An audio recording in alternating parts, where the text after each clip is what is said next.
भाई वाह, मजा आ गया आपकी पार्टी में। Thank you. ये सब विक्रम ने किया है। अपनी प्यारी बेटी का जन्मदिन ये हर साल बड़े धूमधाम से मनाते हैं। तो क्या हुआ, अब बेटी को बाप नहीं बिगाड़ेगा तो भला कौन बिगाड़ेगा? बिल्कुल सही कह रहे हैं। पर मीरा खुश क्यों नहीं लग रही? लगता है किसी ख्याल में डूबी हुई है। नहीं नहीं, वो शायद अपने तोहफे का इंतजार कर रही है। तोहफे का? जी। क्यों, कोई खास तोहफा आ रहा क्या मेरा बिटिया के लिए? हाँ, इंटरनेट पे ऑर्डर दिया था, आज आना चाहिए था, पर देखिए ना, ये कुरियर वाले अब तक नहीं आए। इसीलिए मैं कंप्यूटर के जरिए कोई भी सामान नहीं खरीदता। पता नहीं वक्त पे आए या नहीं, क्वालिटी अच्छी हो या नहीं। नहीं, मैं नहीं आऊंगी, आप जाओ। अच्छा, आप लोग बात कीजिए। हाँ, और मैं जरा मीरा का दिल बहला। क्या हुआ बेटा, इतनी गुमसुम क्यों हो? अपने पापा को नहीं बताओगी? आपकी गुड़िया तो मैं हूँ, मगर मेरी गुड़िया कहाँ है? बेटा आ जाएगी गुड़िया, आज नहीं आई तो कल आ जाएगी। नहीं, मुझे आज ही चाहिए। मेरा बर्थडे आज है, कल नहीं। लो, आ गई आपकी गुड़िया। अब खुश? हाँ, खोलो फटाफट। बिल्कुल खोलता हूँ, जल्दी खोलता हूँ। मेरी गुड़िया आ गई। अरे पर कुरियर वाला कहाँ चला गया? पता नहीं, जल्दी मौका से चला गया। कुरियर वाले को छोड़ो ना मॉम, गिफ्ट मिल गया ना।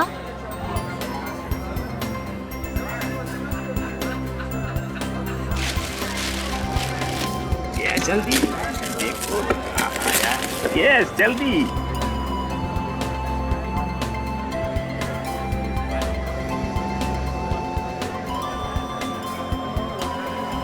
ये वाओ, कितनी सुंदर है ना।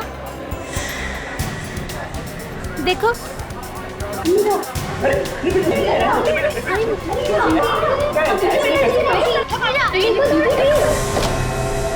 ये क्या किया आपने? डॉल खराब कर दी? ये क्या है?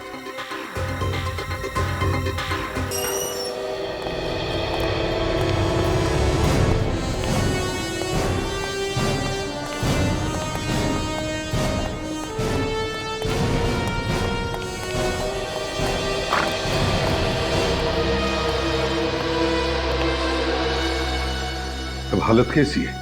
सर हालत थोड़ी नाजुक है, गोली बिल्कुल सीने के पास लगी है। अच्छा। और सर बचने की उम्मीद भी कम लग रही है। ये पूर्वी कहाँ है?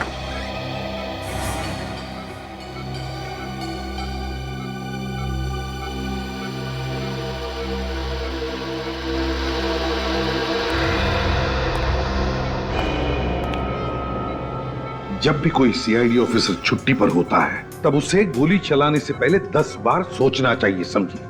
मैं क्या करती सर, मैं मजबूर थी। एक मासूम की जान बचाने के लिए मुझे ये सब करना पड़ा। इसके सीने में गोली चलाकर शरीर पर और भी कई गोली चला सकती थी तुम। मैं आपको कैसे समझाऊं सर? कोई समझाने की जरूरत नहीं है। और बचा भी क्या है समझाने के लिए? तुमने मुझसे ही झूठ बोला है, मुझसे। इन ऑफिसर्स को देखती हो, दोनों सीनियर ऑफिसर्स को, आज तक इन्होंने कभी झूठ नहीं बोला मुझसे। 2 दिन नहीं हुए सीआईडी ज्वाइन करके और I am absolutely disappointed with you. नहीं सर, मैं हमेशा से सीआईडी ज्वाइन करना चाहती थी सर। मैं देश की सेवा करना चाहती थी, दोष को इंसाफ दिलाना चाहती थी, और अभी भी मैंने वही किया। सर मैं किसी औरत पर जुल्म होते हुए नहीं देख सकती। और ये आदमी, अगर मैं इसे गोली नहीं मारती तो ये अपनी पत्नी को जान से मार देता। सर ये आदमी नहीं, ये जानवर है सर। जानवर नहीं है ये, इंसान ही है, इंसान। और तुम सिर्फ एक ऑफिसर हो। तुम्हें किसी को भी मौत की सजा देने का हक नहीं है। वो हक सिर्फ अदालत को है, समझी? अभिजीत, सस्पेंशन ऑर्डर दे दो इसे। नहीं सर,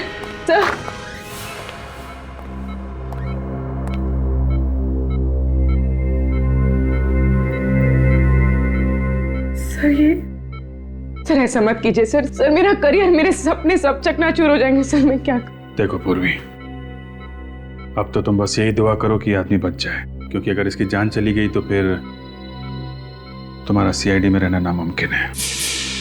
नहीं सर।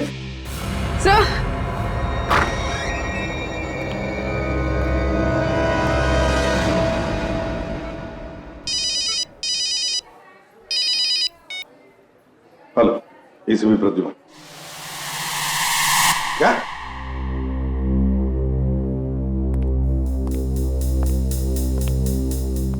तो गुड़िया प्लास्टिक की है मगर आंखें इंसान की है। अब ये देख के यकीन नहीं होता कि कोई ऐसी घिनौनी हरकत कर कैसे सकता है। कितना बुरा असर हुआ होगा बच्चों पर। बहुत मुश्किल से मैंने सुलाया है मीरा और सिमी को। बाकी सारे बच्चों को भी हमने वापस घर भेज दिया। समझ में नहीं आता सर, जरूरत क्या थी प्लास्टिक की गुड़िया के अंदर इंसान की आंखें लगाने की? सर ये आंखें किसी जानवर की भी हो सकती है ना? नहीं बेगी, देखकर तो नहीं लगता कि ये आंखें किसी जानवर की है, बल्कि किसी इंसान की लगती है। एक इंसान की आंखें किसी गुड़िया में लगाकर कोई क्यों बेच रहा है? आंखें सड़ने भी लगी है। ये डॉल कहां से खरीदी आपने? जी मैंने इसे खरीदा नहीं बल्कि मंगवाया था। कहां से? जी इंटरनेट से। एक साइट है www.uniquedoll.com। वहीं इस तरह के गुड़िया मिलते हैं। मतलब ये गुड़िया आपके घर में कोई कुरियर वाला लेके आया? जी। किस कंपनी का कुरियर है? आई मीन रसीद वगैरह होगी ना आपके पास? डॉल जो है वो दरवाजे के बाहर रख के चला गया, मैं उसे देखा नहीं। कमाल की बात, आप लोगों को ये नहीं मालूम कि कंपनी कौन सी है, कौन आदमी डॉल रख के बाहर गया ये भी नहीं मालूम। कितने बजे की बात है ये? जी ये तकरीबन 10 बजे। रात के 10 बजे? जी। बड़ी अजीब बात है अभिजीत, रात के 10 बजे कोई कुरियर वाला आता है और रिसीट पर बिना साइन लिए पार्सल छोड़ के जाता है।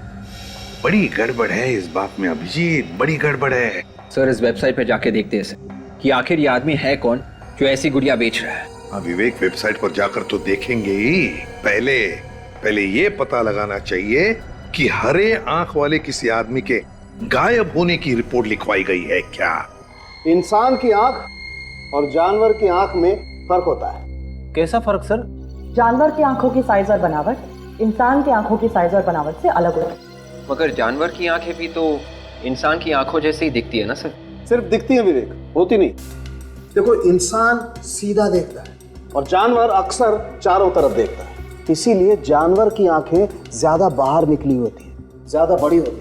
जैसे ये देखो, ये इंसान की आंख और जानवर की आंख में फर्क होता है। ये देखो, इसका साइज देखो और इस इंसान की आंख का साइज देखो, और देखो इसकी ये जो मसल्स हैं ये भी डिफरेंट होती हैं इंसान की आंख की मसल्स। और बॉस मैंने इस आंख को अच्छी तरह से चेक किया है और ये पक्का है कि ये आंख किसी इंसान की है। डॉक्टर साहब ये आंखें इतने धीरे धीरे क्यों सड़ रही है? वो इसलिए दया कि इस आंख पर एक खास किस्म की फिल्म लगाई। तो उस फिल्म की वजह से आंखें धीरे धीरे सड़ रही हैं। हाँ, इसमें फॉर्मल्डिहाइड केमिकल भी लगा हुआ है जो आंखों को जल्दी सड़ने नहीं देता। लेकिन ये आंखें कब तक बची रहेंगी? जब ये केमिकल सूख जाएगा तो आंखें फिर से सड़नी शुरू हो जाएंगी। हाँ ये बात तो है। वैसे अगर वो गुड़िया टूटती नहीं तो कम से कम ये आंख हफ्ता 10 दिन तो बराबर रहती। कोई पागल आदमी का काम नहीं है, भयानक मानसिक बीमारी का शिकार है, वरना कोई इंसान की आंखें निकालेगा ही क्यों? सिर्फ इंसान नहीं बॉस, जिंदा इंसान। क्या? हाँ बॉस, ये आंख जब निकाली गई वो इंसान जिंदा था। जिंदा इंसान की आंखें निकाली गई? बेचारे कितने तड़पे होंगे, कितने चीखे होंगे दर्द के मारे। और सर किसी इंसान की आंखें छोटी सी गुड़िया में कैसे? उस सर्जरी से किसी अच्छे सर्जन ने इस आंख को सर्जरी से छोटा किया है, उस गुड़िया की आंख के बराबर। और ये काम कोई स्पेशलिस्ट ही कर सकता है, कोई अच्छा सर्जन या कोई अच्छा डॉक्टर। डॉक्टर या सर्जन सब हो सकता है ये किसी आंख के डॉक्टर ने किया, क्योंकि उन लोगों को अच्छी तरह से पता होता है आंखों को कैसे संभाल के रखना है। डॉक्टर सालुंखे, कि आंखों से ये पता चल सकता है कि वो आदमी की है या औरत की? हाँ पता चल सकता है ना। देखो ये जो टेस्ट किया जाए तो पता चल सकता है कि आंख किसी औरत की है या मर्द की। और मैंने इस खून का डीएनए टेस्ट किया है, उससे पता चल गया है कि ये किसी लड़की की आंख है। लड़की की आंख है? पता नहीं वो बेचारी जिंदा भी है कि नहीं। तुम्हें याद है हमने एक एक्सपर्ट कंप्यूटर हैकर को बुलाया था जिसने अलीबाग वाले केस में हमारी मदद की थी? हाँ वो रोडेन। हाँ रोडेन, शायद वो हमें बता दे कि ये गुड़िया बेचने वाली वेबसाइट कौन चलाता है और कहाँ से चलाई जाती है। खुल गया सर, uniquedollhouse.com। ये वही वेबसाइट है जहाँ से विक्रम जी ने अपनी बेटी के लिए वो गुड़िया मंगवाई थी। अच्छा, इसका कोई एड्रेस या फोन नंबर वगैरह है? नहीं सर, एड्रेस या फ़ोन नंबर तो नहीं है, लेकिन एक ईमेल एड्रेस है सर, zerka99@freemail.com। ये वेबसाइट नकली लग रही है बॉस। ऊपर से दिखाने के लिए गुड़िया बेच रहे हैं, पर पर्दे की पीछे की कहानी कुछ और ही लग रही है। Hello sir. चलो भाई रॉडेन, काम पे लग जाओ। तुम तो यार इंटरनेट के जंगल में कुछ भी ढूंढ सकते हो ना। जरा पता करो ये वेबसाइट कौन चला रहा है। अभी लीजिए सर।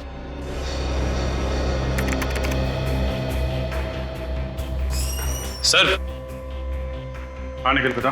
सर मैं मिसिंग ब्यूरो से आ रहा हूँ सर। पिछले 10 दिनों में 5 लोगों के गायब होने की रिपोर्ट है सर। इनमें से किसी की आंखें हरे रंग की थी? हाँ सर, आलिया नाम की एक लड़की है सर, उसकी आंखें हरे रंग की हैं। हो सकता है ये लड़की आलिया ही हो सर। अच्छा ये बताओ कि ये आलिया करती क्या थी? मॉडल है सर। सोनिका मॉडलिंग एजेंसी वालों ने उसके गायब होने की रिपोर्ट लिखवाई थी sir. Sonika modelling agency? Sir उससे भी अजीब बात यह है कि उन लोगों ने आलिया के गायब होने की रिपोर्ट तो लिखवाई, मगर 2 दिन पहले उन्होंने रिपोर्ट वापस ले ली सर। रिपोर्ट वापस ले ली? क्यों, वो लड़की वापस आ गई क्या? नहीं सर। तो फिर रिपोर्ट वापस क्यों ली? सर रोडन को कुछ पता चला है सर। क्या पता चला रोडन? सर इस वेबसाइट का आईपी एड्रेस मिल गया है। वेरी गुड, तुमसे यही उम्मीद थी। वेबसाइट चला कौन रहा है? कोई ईरा नाम की लड़की है, उसी का ही आईपी एड्रेस है।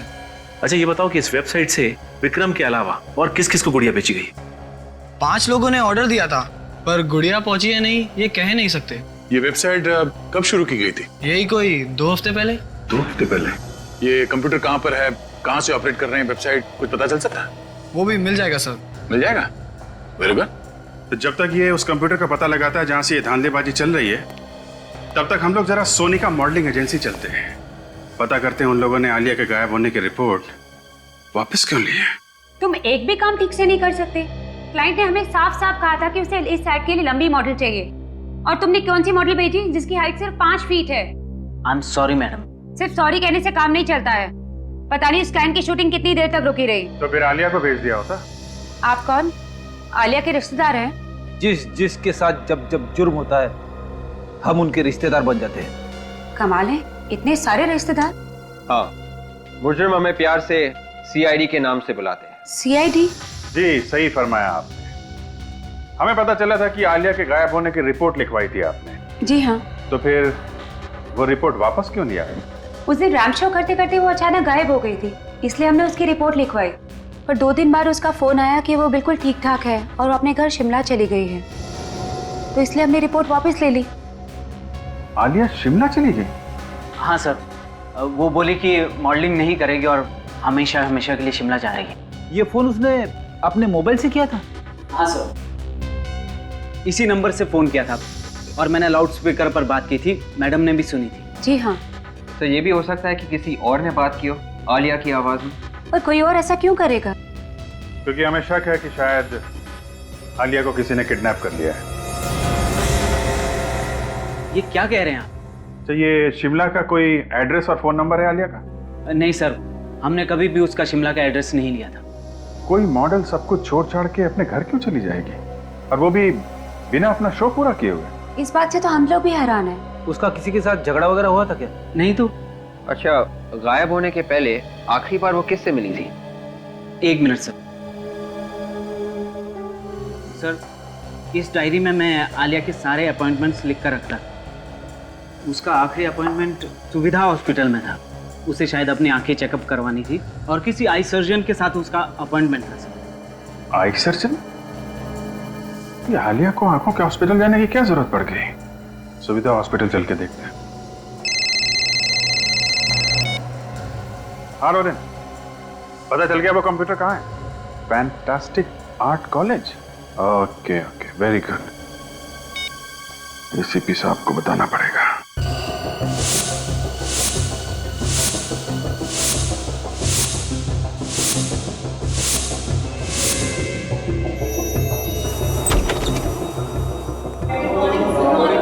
जिस कंप्यूटर के बारे में आप बात कर रहे थे वो यहाँ है, लेकिन मुझे यकीन नहीं होता कि ईरा ऐसा कुछ करेगी। ये रहा कंप्यूटर सर। ये है ईरा का कंप्यूटर? जी सर। प्रिंसिपल साहब, जैसा हमने कहा वैसा ही हुआ है। इंटरनेट के द्वारा इस कंप्यूटर से डॉल्स बेची जा रही हैं, और उस डॉल्स की आंखें नकली नहीं बल्कि असली आंखें हैं, इंसान की आंखें। जिंदा इंसान की आंखें निकालकर उन डॉल्स में लगाई जा रही है। और जिस वेबसाइट से ये गुड़िया बेची जा रही है वो वेबसाइट हीरा के नाम पे। जी अब इसका जवाब तो हीरा ही दे सकती है। अगर मैंने आपसे कहा ना वो मुंबई गई है। मान लिया कि वो मुंबई गई, मगर उसका फोन क्यों बंद आ रहा है? उसने जरूर कुछ गड़बड़ की है, इसीलिए उसने फोन बंद रखा। सचिन चेक करो कंप्यूटर। सर। एक बात बताइए। जी सर। पिछले कुछ दिनों में क्या हीरा का बिहेवियर कैसा था? मेरा मतलब है उसका बर्ताव कैसा था? कुछ अजीब सा था और बिहेवियर? जी हाँ सर, किसी बात को लेके वो चिंता में थी। मैंने एक दो बार उनसे पूछा भी, मगर मुझे कुछ बताया नहीं। सर हाँ, ये देखिए, ये स्केचेस ये बिल्कुल वैसे ही है जैसे कि वो गुड़िया थी सर। देख लिया प्रिंसिपल साहब, अब करो तरफदारी। मुझे कुछ समझ में नहीं आ रहा सर। ये स्केचेस देखिए डॉल्स के, देखिए उनकी आंखें बिल्कुल जिंदा इंसान की आंखों जैसी, बिल्कुल वैसी ही आंखें जैसे उस डॉल में मिली थी हमें। नहीं सर, ये नहीं हो सकता। ये स्केचेस हीरा मैडम के नहीं हो सकते। क्यों नहीं हो सकते? सर क्योंकि वो कभी आंखें बनाती ही नहीं। उनके सारे स्केचेस और सारी मूर्तियां बिना आंखों की ही होती थी। क्या कहा? हीरा मैडम आंखें बनाती ही नहीं थी? सर उन्हें आंखें बनाने से डर लगता था। उन्हें एक अजीब तरह का फोबिया था और वो हम लोग को भी आंखें बनाने से मना करती थी और खुद भी नहीं बनाती थी। क्यों प्रिंसिपल साहब, क्या कह रहे हैं ये स्टूडेंट? आप जरा आइए मेरे साथ प्लीज, चलिए ना प्लीज, आइए आइए प्लीज।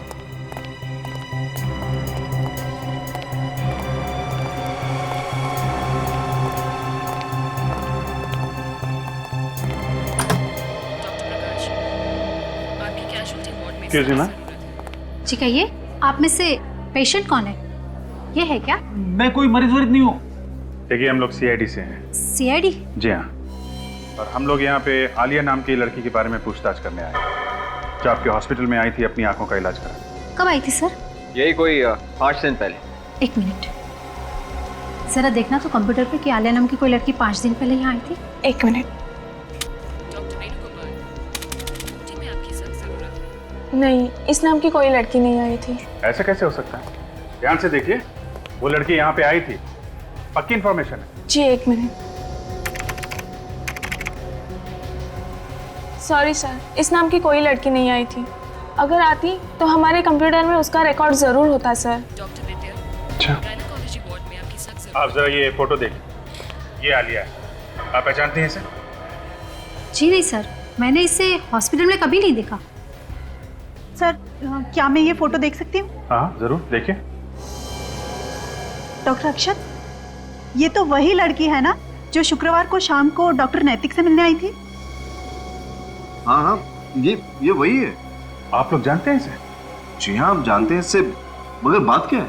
ये लड़की कुछ दिनों से गायब है और हमें शक है कि इसके गायब होने के पीछे डॉक्टर नैतिक का ही हाथ है। ये आप कैसी बातें कर रहे हैं? देखिए डॉक्टर नैतिक बहुत ही भले इंसान है, वो भला किसी को क्यों गायब करेंगे? वो कितना भला इंसान है हम लोग देख लेंगे। बुलाओ उन्हें। डॉक्टर नैतिक, प्लीज जरा जल्दी बाहर आइए, सीआईडी वाले आए हैं।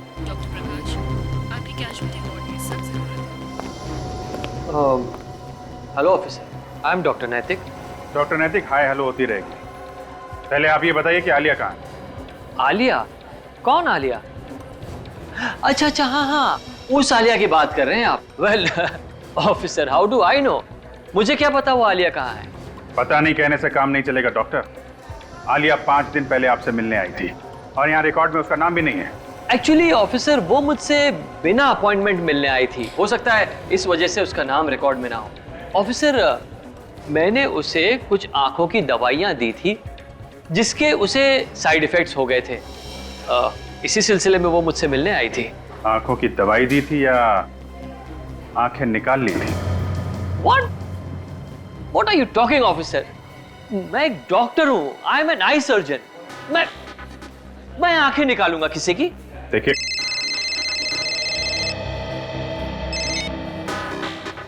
हाँ काजल, आलिया का मोबाइल ट्रेस हो गया। कहाँ पे? बांधवगढ़ के जंगल में?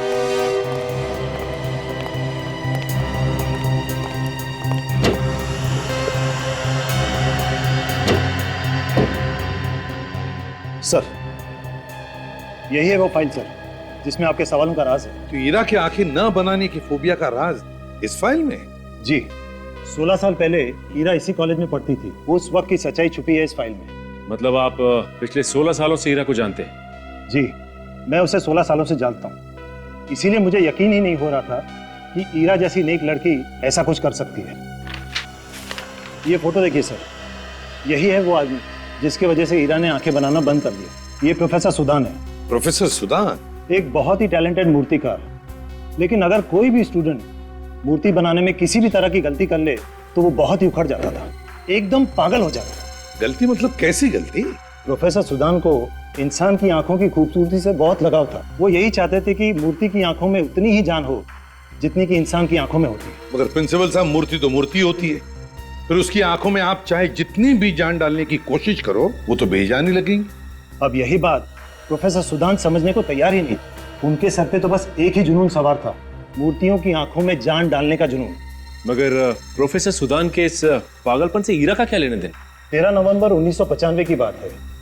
एक लड़की थी जिससे एक मूर्ति की आंखें ठीक से बंद नहीं रही थी। गुस्से में आकर प्रोफेसर ने उस लड़की की आंखें निकालने की कोशिश की। कहने लगा, तेरी आंखें निकालकर उस मूर्ति में डाल देता हूँ। माय गॉड सर, लगता है इस प्रोफेसर सुदान की दिमागी हालत ठीक नहीं थी।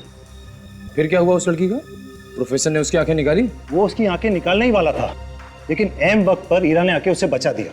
इस हादसे के बाद हमने तो कॉलेज से प्रोफेसर को निकाल ही दिया, लेकिन ईरा पर गहरा सदमा पहुंचा। उसके दिल में आंखें बनाने का डर बैठ गया। तो कहीं ये डॉल्स और फिर जिंदा लोगों की आंखें निकालना, उनका खून करना और तो और उस वेबसाइट पर ईरा का नाम डालना, कहीं सब के पीछे इस प्रोफेसर सुदान का हाथ तो नहीं? अच्छा, प्रोफेसर सुदान रहता कहाँ है, कुछ पता है आपको? जब से प्रोफेसर को कॉलेज से निकाला मुझे उसकी कोई खबर नहीं। एक और बात सर, जिस वक्त हमने कॉलेज से प्रोफेसर को निकाला उसी वक्त कुछ स्टूडेंट्स कॉलेज छोड़ के चले गए। अच्छा प्रिंसिपल साहब, आपको याद है कि जिस वक्त प्रोफेसर को निकाला कौन कौन स्टूडेंट छोड़ के गए थे और क्यों छोड़ के गए थे? एकदम भक्त थे उनके। कह रहे थे कि इतने टैलेंटेड प्रोफेसर को हम कॉलेज से नहीं निकाल सकते, खास करके उनका वो एक स्टूडेंट। कौन है ये प्रोफेसर सुदान का खास स्टूडेंट?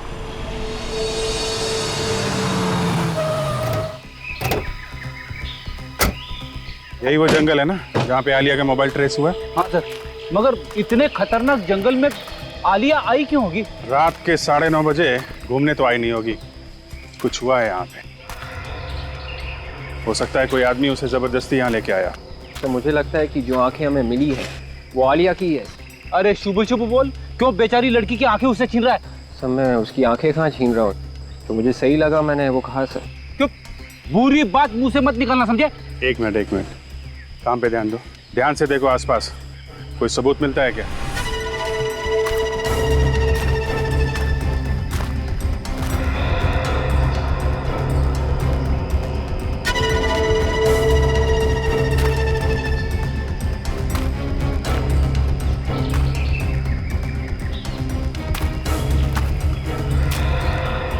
एक मिनट, जूता देखा?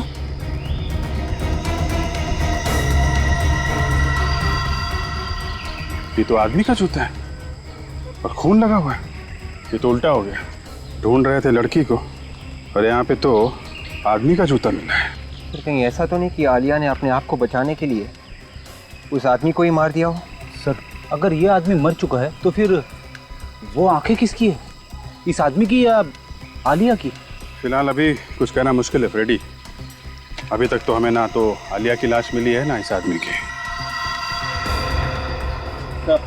हाँ ये देखिए सर, यहाँ पे जमीन पे घसीटने के निशान है सर। अरे हाँ, चलो जरा देखते हैं ये निशान कहाँ तक जाते हैं।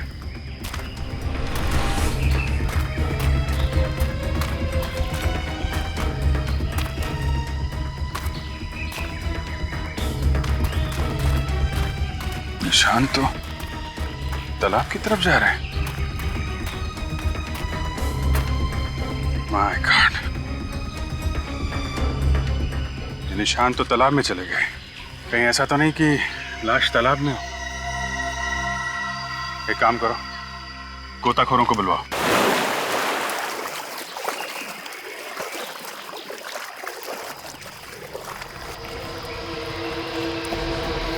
सिर्फ आलिया कोई नहीं, 5 लोगों का खून किया उस खूनी ने। पहले उनकी आंखें निकाली, फिर इनका खून कर दिया। ये सब मुझसे देखा नहीं जा रहा है सर। सोच के ही तकलीफ होती, कितने तड़पे होंगे ये। खुरी ने पहले तो सबकी आंखें निकाल ली और बाद में मार के झील में फेंक दिया सर। खूनी का हौसला बहुत बढ़ता जा रहा है। खून करने के नए नए तरीके निकाल रहे हैं लोग। ये देखा, खूनी ने हथियार भी छोड़ दिया यहाँ पे।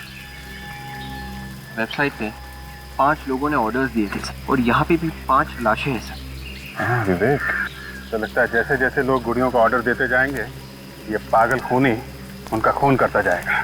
सर, इस खुरी को जल्दी से जल्दी पकड़ना चाहिए सर, नहीं तो ये तबाही मचा देगा। यहाँ पे हथियार और वहाँ पे खून से सना हुआ जूता क्यों छोड़ा सर? समझ में नहीं आ रहा। वही तो, काफी हौसले वाला है खूनी। जानबूझकर एक एक सुराग छोड़ता गया ताकि हम लोग इस लाश तक पहुंच सकें। वहां पे जूता और यहाँ पे खून करने का हथियार। इस हथियार से हमें जरूर कुछ पता चलेगा। लाशों को फोरेंसिक लैब भिजवा दो। इस प्रोफेसर सुदान को अगर ईरा से बदला लेना था तो पहले भी ले सकता था। इस 16 साल बाद नींद से जाग के अचानक खून पे खून किए जा रहा है। डॉक्टर नैतिक, कहीं ये दूसरा दुश्मन डॉक्टर नैतिक तो नहीं है? हाँ सर, ये डॉक्टर नैतिक ने भी तो कॉलेज छोड़ दिया था ना।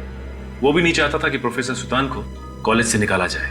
हाँ, वो तो बहुत बड़ा भक्त था ना डॉक्टर सुदान का। और एक बात हम भूल नहीं सकते हैं कि आलिया गायब होने से पहले डॉक्टर नैतिक से मिलने गई थी। इस सिरा को कैसे भी करके ढूंढना पड़ेगा।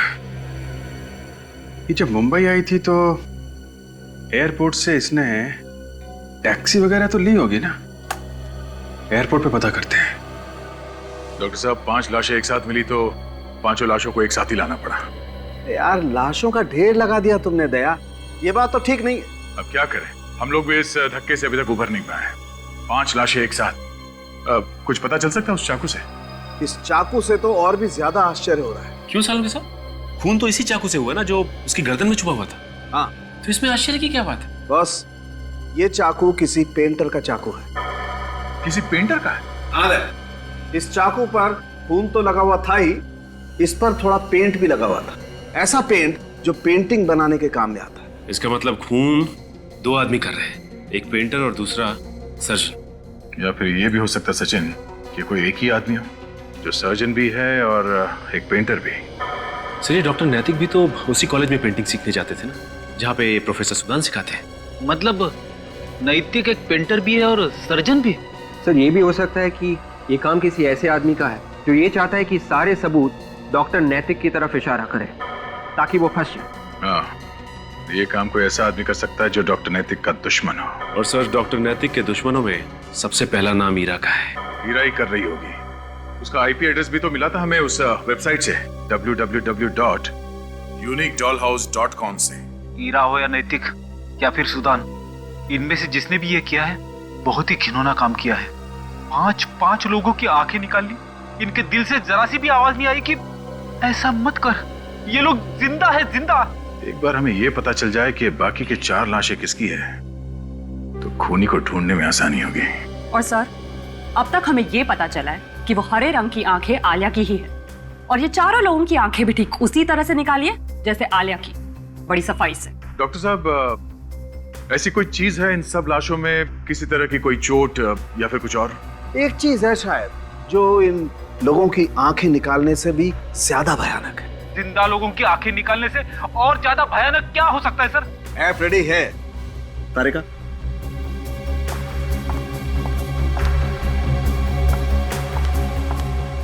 ये देखिए, कैक्टस, गोल्डन बैरल कैक्टस। और ये कैक्टस पूरा का पूरा अपने कांटों के समेत हमें इन सभी के गले में मिला। इन लाशों के गले में ये कैक्टस था? जी हाँ, और इन कैक्टस के वजह से ये सबकी वोकल कॉर्ड्स यानी बात करने की नसें पूरी तरह से फट चुकी थी। इसका मतलब ये कैक्टस इनके गले में इसलिए डाले गए ताकि जब इनकी आंखें निकाली जाए तो चीख ना सके। एग्जैक्टली। एक बार ये खूनी हाथ लग जाए, वो हाल करूंगा कि अपने पैदा होने पे अफसोस करेगा वो। तो हाँ काजल, इन बाकी 4 लोगों के बारे में कुछ पता चला? हाँ सर, ये लोग भी आलिया की तरह मॉडल्स थे। ओह, मतलब ये खूनी सिर्फ मॉडल्स को ही अपना निशाना बना रहा है। नहीं सर, मॉडल्स ही नहीं बल्कि ऐसे मॉडल्स जिनका डॉक्टर नैतिक के साथ कुछ ना कुछ लेना देना है। मगर इन मॉडल्स का डॉक्टर नैतिक के साथ क्या लेना देना है? से पांचों पिछले 1 महीने में उसी हॉस्पिटल में देखे गए थे जहाँ पर डॉक्टर नैतिक काम करते हैं, हॉस्पिटल सुविधा में। ये बात है। हेलो, हाँ, कहाँ पे? अच्छा, ठीक है। क्या होगा? सर, एयरपोर्ट से फोन था। ईरा एयरपोर्ट से टैक्सी लेकर किसी संस्कृति आर्ट गैलरी गई थी। संस्कृति art gallery?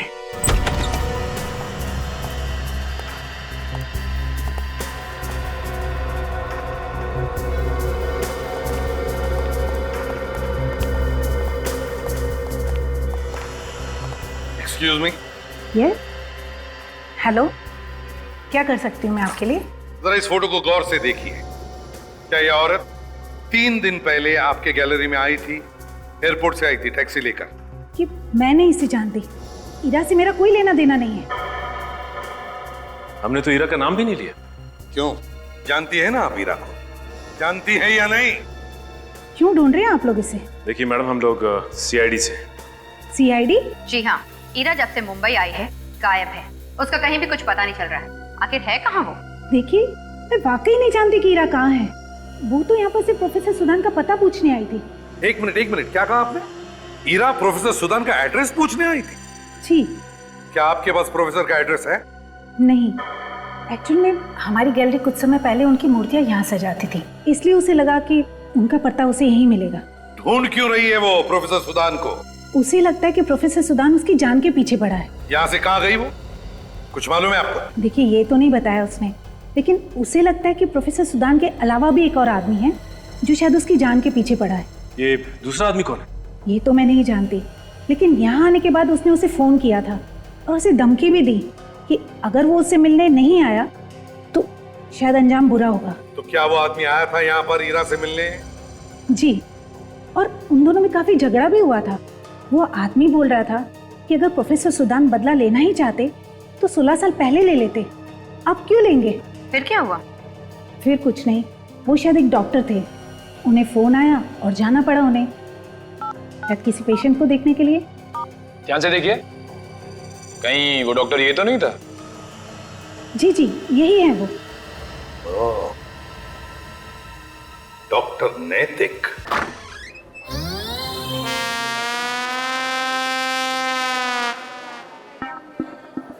Hello ji, how are you ji? मैं ठीक हूँ। क्या मैंने पहले भी आप लोगों को कहीं देखा है? हाँ माँ बाबा, देखा होगा, हमें तो बहुत लोगों ने देखा है। हॉस्पिटल में धूप निकली हुई है। अरे कैसे मजाक कर रही है? हाँ, हॉस्पिटल में कभी धूप निकल के आती है क्या? तुमने देखा है कभी? नहीं पापा। तो फिर इन दोनों ने काला चश्मा क्यों पहन रखा है? हमको वो हुआ था, वो उसे क्या सोचा था हमने? हमने कहा सोचा था? नहीं, पहले तो नहीं सोचा था, अभी सोचा तो अभी सोचने पे ये हमें पता चला है कि हमारी आंखों में वो कोलाइटिस हो गया है। हाँ। नहीं, रिवाइटिस, जो आंख का होता है ना, आइटिस, कंजक्टिवाइटिस। कंजक्टिवाइटिस हो गया है। नहीं, कैटरैक्ट हुआ था। नहीं, कंजक्टिवाइटिस हुआ है। नहीं, तुमने कैटरैक्ट बोला। नहीं, कंजक्टिवाइटिस। अरे कैटरैक्ट हुआ था। कंजक्टिवाइटिस पापा बोलो ना, कैटरैक्ट हुआ था। अच्छा चुप रहो। कंजक्टिवाइटिस हुआ है। एक बात बताओ, इन दोनों को एक साथ कैसे हो गया कंजक्टिवाइटिस? बात ये है ना कि ये दोनों जुड़वा भाई है, एक ही साथ पैदा हुए, फिर एक ही साथ स्कूल में भी गए, एक ही कॉलेज में पढ़े, उठना बैठना खाना पीना सब कुछ एक साथ, तो कंजक्टिवाइटिस भी एक साथ। कोई बात नहीं, आप लोग बिल्कुल ठीक जगह पर आ गए हैं। हमारे हॉस्पिटल में एक से अच्छे एक आंखों के सर्जन है। इन दोनों की आंखें भी बिल्कुल ठीक हो जाएगी। Thank you, thank you. वो जो है ना, वो जो अच्छे वाले डॉक्टर, वो डॉक्टर नैतिक, जो आंखों के बहुत अच्छे डॉक्टर हैं। आपको डॉक्टर नैतिक से इलाज कराना है? जी हाँ, सुना बहुत अच्छे डॉक्टर है वो अभी अंदर? वो इस वक्त यहाँ नहीं है। क्या वो घर आ सकते हैं बच्चों की आंखें देखने के लिए? आप कैसी बात करते हैं? वो आंखों के सर्जन है, वो आप लोगों को देखने इस तरह घर नहीं आ सकते। अरे हम उनको देखने यहाँ हॉस्पिटल में आ सकते हैं, वो हमें देखने घर नहीं आ सकते। गलत बात है ना पापा। नहीं पापा, हम इलाज डॉक्टर नैतिक से कराएंगे। वो नहीं फिरेंगे, अपॉइंटमेंट लेके आएंगे फिर से। अच्छा, अब हम अपॉइंटमेंट लेके आएंगे। हाँ, बस शाम को 5 और 7 के बीच में बताइएगा। क्यों?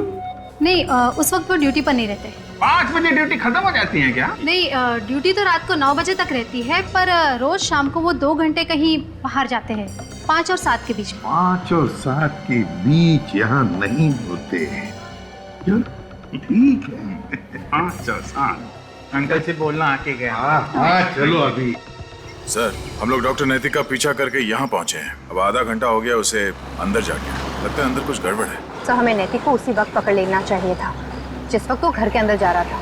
मुझे तो पूरा यकीन है कि ये सारे खून इसी ने किए हैं। हाँ काजल, लेकिन हमने नैतिक को इसलिए नहीं पकड़ा है क्योंकि हमें उसे सबूत के साथ पकड़ना है। 5 बजने वाला है सर, नैतिक के बाहर आने का टाइम हो गया।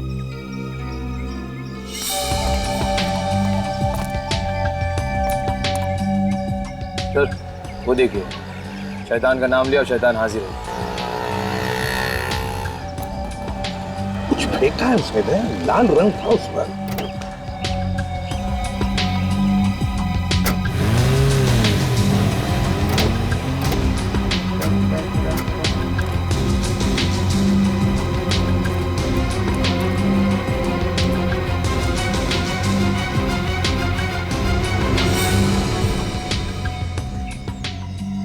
खूनी सर। तो कहीं उसने हीरा का खून तो नहीं कर दिया? वो तो अंदर जाके पता चलेगा कि उसने खून किया है कि नहीं। चलो अंदर चलते हैं। अचानक इस गेट से बाहर निकला, पता नहीं किस बंगले में गया होगा। अरे वॉचमैन, क्या हुआ साहब? वो आदमी जो अभी भी यहाँ से बाहर गया, वो किस बंगले में गया था? यहाँ पे कुछ मालूम है? वो आखिरी वाला बंगला ना, वहाँ पे गया था वो। थैंक्स।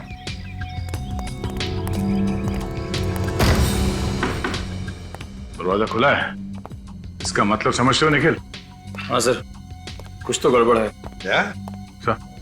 सभी तरफ अच्छी अच्छी पेंटिंग्स लगी हुई हैं। लगता है ये किसी आर्टिस्ट का घर है।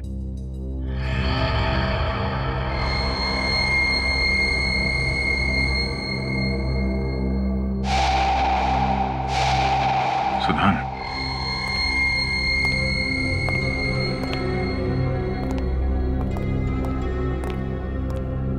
सुधान, ये क्या हुआ है तुम्हें? कहाँ थे तुम? कौन है आप लोग? और आप लोग अंदर कैसे आए? देखिए, हम लोग सीआईडी से। सीआईडी? आप कौन? सर, मैं इनकी नर्स हूँ, मैं इनकी देखभाल करती हूँ। आप पूरे दिन यहीं पे रहती हैं? जी सर, मैं सुबह के 8 बजे से लेकर शाम के 8 बजे तक यहीं रहती हूँ। ये रही वो दवाइयाँ जो... हो डॉक्टर नैतिक, आइए आइए। आप लोग यहाँ? आपसे मिलने आए। क्यों? हमने देखा आपको यहाँ से निकल के गाड़ी में बैठ के जाते हुए। तो तुम्हारे हाथ में खून लगा हुआ था। खून? हाँ, खून। वो हाथ दिखाइए अपना, दिखाइए।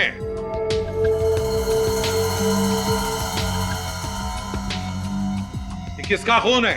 हीरा का? अच्छा, इस खून की बात कर रहे हैं आप? एसीपी साहब, वो ये देखिए, ये देखिए, सुधान सर के हाथ में चोट लग गई थी, तो इनके हाथ की ड्रेसिंग करते वक्त इनके हाथ का खून मेरे हाथ पर लग गया। बहुत हो गया नाटक, सच सच बताओ, ये खून तुमने किया है ना? खून? नैतिक नाम है ना तुम्हारा? नैतिकता का मतलब होता है ईमानदारी। नाम नैतिक है सर, पर काम सारे अनैतिक करते हैं ये। वैसे तो ये आई सर्जन है, पर लोगों की आंखें निकाल लेते हैं, फिर उनका खून कर देते हैं। क्यों? ये कैसी बातें कर रहे हैं आप सर? मैंने किसी की आंख नहीं निकाली, ना ही किसी का खून किया है मैंने। मैं तो रोज यहाँ 2 घंटे इनकी देखभाल करने के लिए आता हूँ। पैरालिसिस हो गया है ना इन्हें, बेचारे बोल भी नहीं पाते। कहीं ऐसा तो नहीं कि इनके इशारों पर तुम ये सब खून कर रहे हो? अरे ये कैसी बातें कर रहे हैं आप लोग? सुधान सर एक आर्टिस्ट है, खून ही नहीं। मुझे तो लगता है कि ये खून कोई ऐसा इंसान कर रहा है जो मुझे और सुधान सर को बदनाम करना चाहता है। फिर तुमने हीरा से झूठ क्यों बोला कि तुम्हें मालूम नहीं कि सुधान कहाँ है? डर गया था मैं, क्योंकि मैं नहीं चाहता था कि हीरा आकर सुधान सर से वो सारी बातें करे, वो सारे सवाल करे जो सुधान सर भुला देना चाहते हैं। घर की तलाशी लो, एक एक कोना छान मारो इस घर का। अरे क्या क्या छान मारो सर। सर देखिए यहाँ पर आपको कुछ भी नहीं मिलेगा।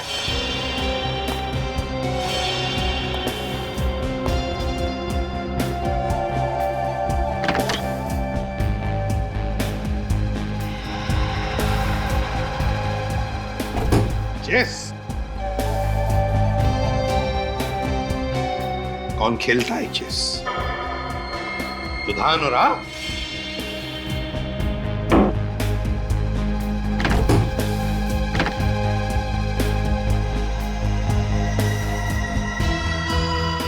कॉफी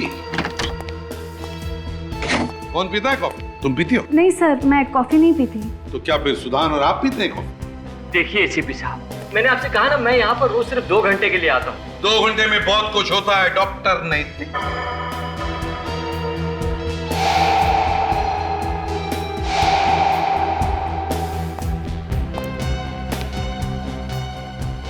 सर इनके अलावा और भी कोई आता होगा यहाँ पर?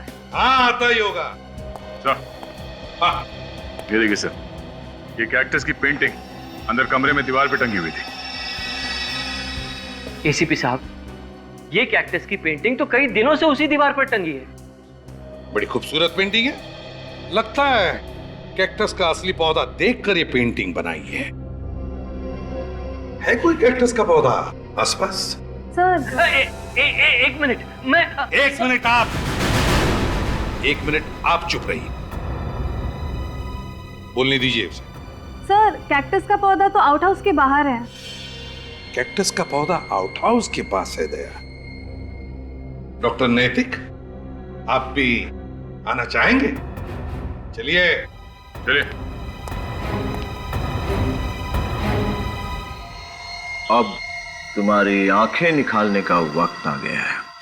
बहुत खूबसूरत है तुम्हारी आंखें, अब ये मेरी हो जाएंगी।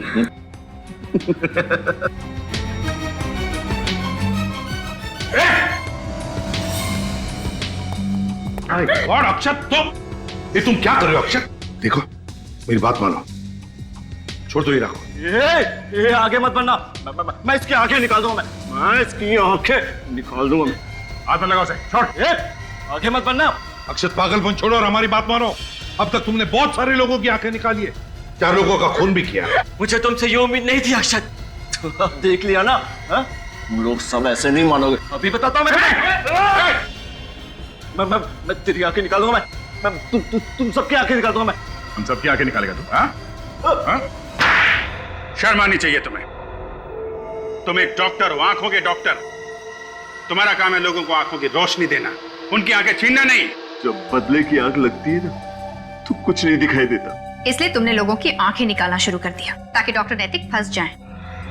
इसका नाम भी मत लो मेरे सामने, नफरत करता हूं मैं इसके नाम से। मगर मैंने तुम्हारा क्या बिगाड़ा था? मैं तो तुम्हें हमेशा अपना दोस्त समझता था। अरे कैसा दोस्त है तू? हमेशा मुझसे आगे रहना चाहता था तू। कॉलेज में, हॉस्पिटल में तुझसे बहुत अच्छा डॉक्टर हूं मैं, लेकिन हॉस्पिटल वाले तेरा ही प्रमोशन करना चाहते थे, मेरा नहीं। तो एक मामूली से प्रमोशन के लिए तुमने लोगों का खून करना शुरू कर दिया? एक बार भी तुम्हारे दिल में यह ख्याल नहीं आया कि तुम्हारे इस जलन की कीमत कितने लोगों को जिंदगी देके चुकानी पड़ रही है? नहीं, मुझे सिर्फ और सिर्फ नैतिक की बर्बादी दिखाई दे रही थी। मैंने इसके अतीत का फायदा उठाया, हीरा के साथ इसकी दुश्मनी का और प्रोफेसर सुदन के साथ इसकी नजदीकियों का। बहुत पाप किए हैं तुमने, इसकी सजा तो तुम्हें भुगतनी ही पड़ेगी। अदालत शायद फांसी देगी तुम्हें, फांसी। सर, अक्षत को तो फांसी हो जाएगी, मगर पूर्वी का क्या होगा? पूर्वी का क्या होगा वो तो एसीपी साहब ही तय करेंगे।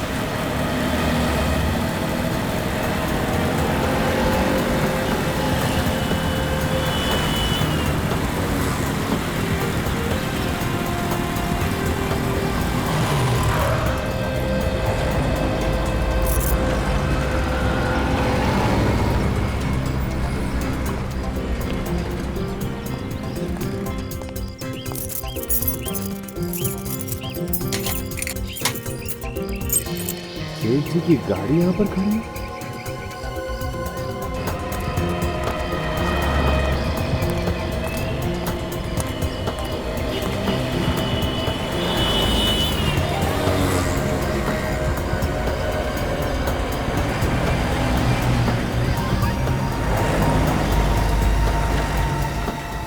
लगता है आज सेठ जी घर नहीं गए। कुछ ना कुछ तो जरूर है। सेठ जी, महेंद्र सेठ जी, अरे कहाँ हो आप?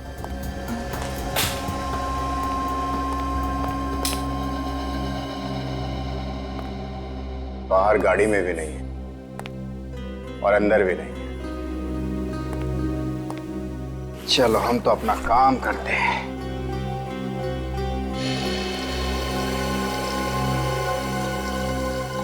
ये पानी की आवाज कहां से आ रही है?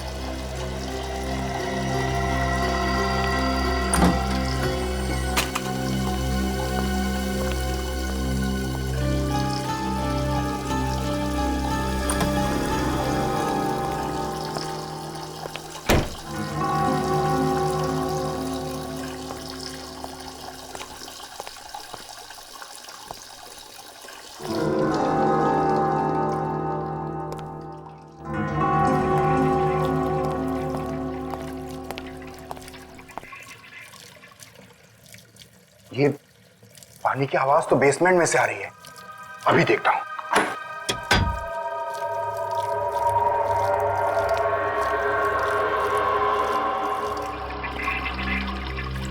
ये देखो, किसी ने बाथ बेसिन का नली खुला छोड़ रखा है। मैं भी तो सोचूं कि पानी की आवाज आ कहां से रही है। अरे ओ पानी, बाप रे।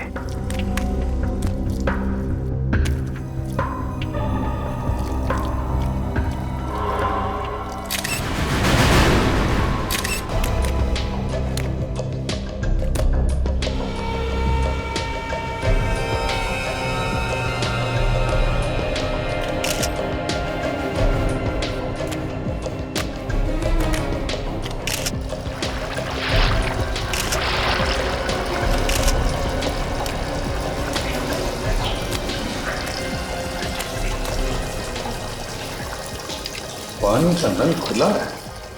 ऐसा लगता है वॉश बेसिन के पाइप में कुछ अटक गया है, इसलिए सारा का सारा पानी बाहर आ गया है।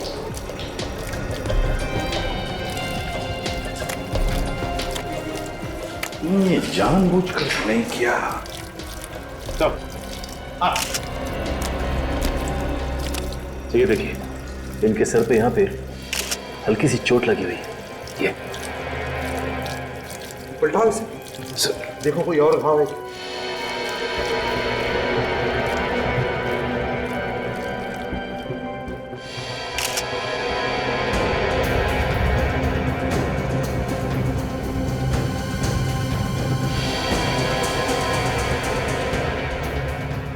तो ये देखिए,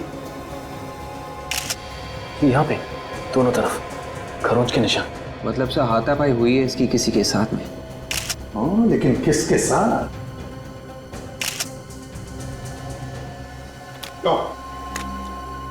तुम तो कह रहे थे कि यहाँ पर कोई नहीं था, अकेले थे महेंद्र जी, तो फिर ये निशान कैसे? मुझे नहीं पता सर। झूठ बोल रहा है सर। ये किसी ने किसी के साथ मिलके अपने मालिक का खून किया है। खून? सर ऐसा इल्जाम मत लगाइए सर। किसके साथ मिलकर खून किया है? किसके साथ मिलकर? मैंने खून नहीं किया सर। देखो, झूठ बोलना बंद करो। तुम्हारे किसी साथी के साथ इनकी हाथापाई हुई है और तुमने इनके सर पे पीछे से वार किया और बेहोश कर दिया। और फिर तुमने पानी का नल खुला छोड़ दिया, ये सोचकर कि पानी महेंद्र जी के मुंह में से उनके फेफड़ों में जाएगा और उनकी मौत हो जाएगी। नहीं सर, ऐसा झूठा इल्जाम मत लगाइए सर। शायद आप मुझे फांसी पर चढ़ा दीजिए सर। हाँ, फांसी पर तो चढ़ाएंगे ही अगर तुमने ये खून किया है, समझे? ये देखिए सर, इसने अपने दोनों हाथों से गर्दन को ऐसे क्यों पकड़ रखा है? जरा खोलो इसके हाथ, देखो कोई घाव है क्या गले पर?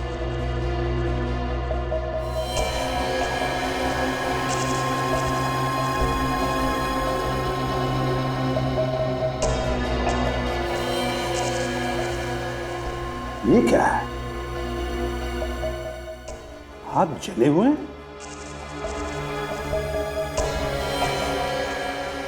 सर मगर इसके हाथ जले कैसे? यहाँ पे ना कोई जलने वाली चीज है और ना ही ऐसे लग रहा है कि जैसे यहाँ पे आग लगी थी। वही तो। क्यों?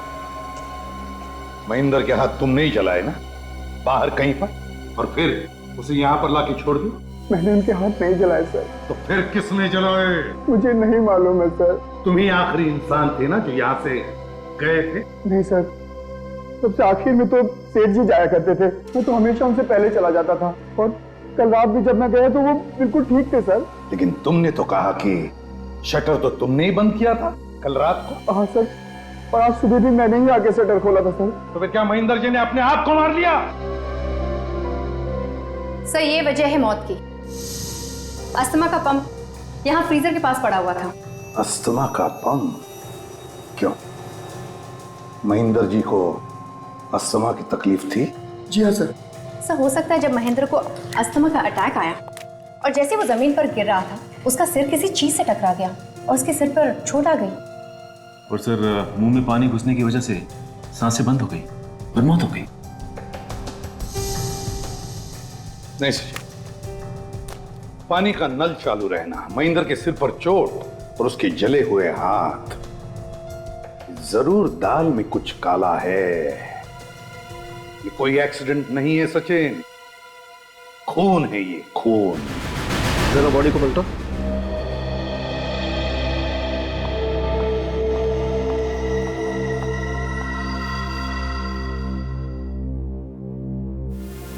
अभिजीत, बस मुझे नहीं लगता है इसको किसी ने मारा है। इसका घाव गहरा नहीं है, एकदम फ्लैट है। हो सकता है किसी वजह से गिर गया हो और तभी इसे चोट लग गई। बेहोश होने की वजह से गिर गया होगा। हो सकता है। सर अस्थमा के पेशेंट थे, इनका इनहेलर हमें वहाँ फ्रीजर के पास से मिला। हाँ। Good morning sir.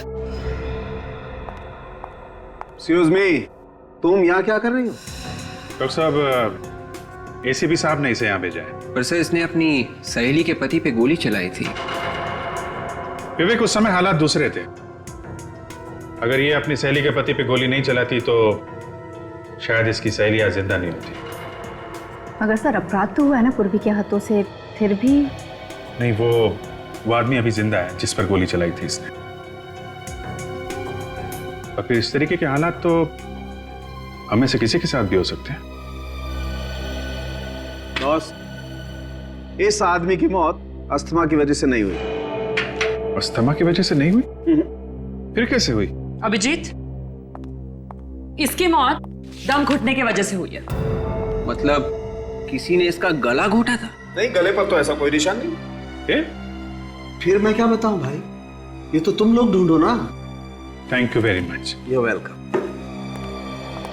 फिर से उसी बेसमेंट में जाना पड़ेगा, वहीं पे मिलेगा इसकी मौत का कोई सुराग।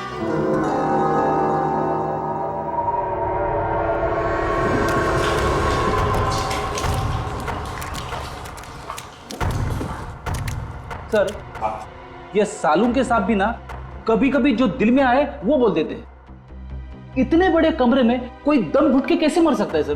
फ्रेडी, सीधी बात, चारों तरफ से कमरा बंद है, हवा की कोई भी गुंजाइश नहीं है इस कमरे में, तो क्या होगा? कमरे में कार्बन डाइऑक्साइड बढ़ेगा ही ना, आदमी घुटकर मरेगा। सर, मरने वाला अस्थमा का मरीज था, तो जैसे ही उसका दम घुटने लगा उसे यहाँ से ऊपर भाग जाना चाहिए था। हाँ विवेक, ऊपर तो भाग जाना चाहिए था, लेकिन या तो वो ऊपर भाग नहीं सका या फिर भागने से पहले ही। क्यों गिरीश, जब तुम पार्लर से गए तब महेंद्र कहाँ था? वो पार्लर में ऊपर ही काम कर रहे थे सर। सच बोल रहे हो? जी सच बोल रहा हूँ। पार्लर में ही था? जी। महेंद्र पार्लर में ही बैठा था ऊपर, तो फिर वो नीचे बेसमेंट में क्यों आया?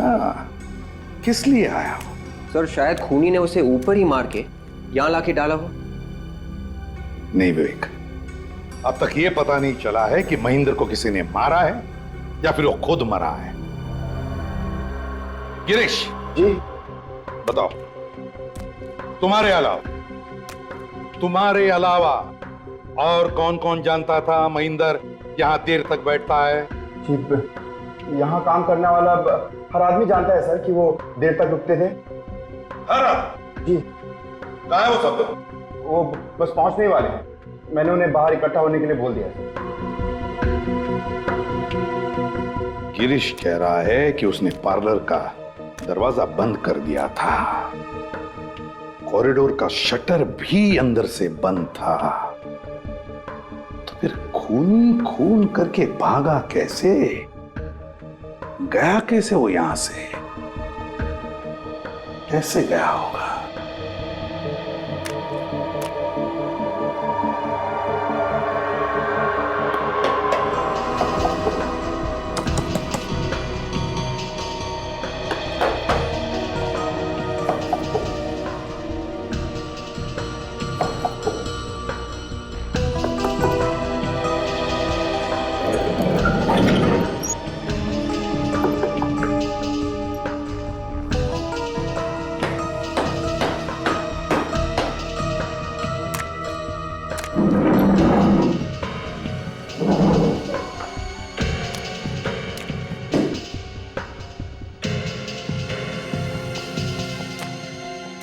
आखिरी बार पूछ रहा हूं, और कोई रास्ता है यहां से बाहर जाने का?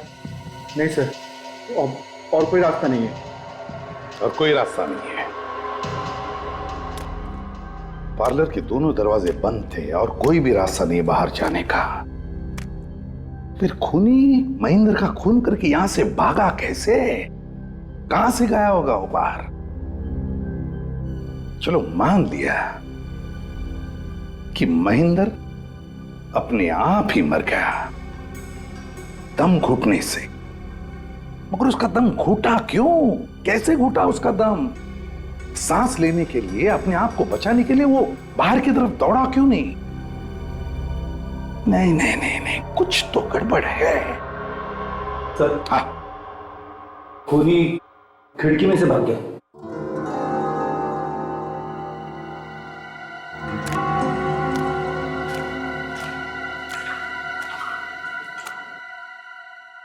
रेडी, काम करो, बाहर की तरफ जाकर देखो, देखो कोई निशान मिलते हैं क्या? Yes sir. काजल, विवेक, तुम लोग यहीं इसी कमरे में छानबीन करो, कोना कोना छान मारो, देखो कुछ मिलता है क्या?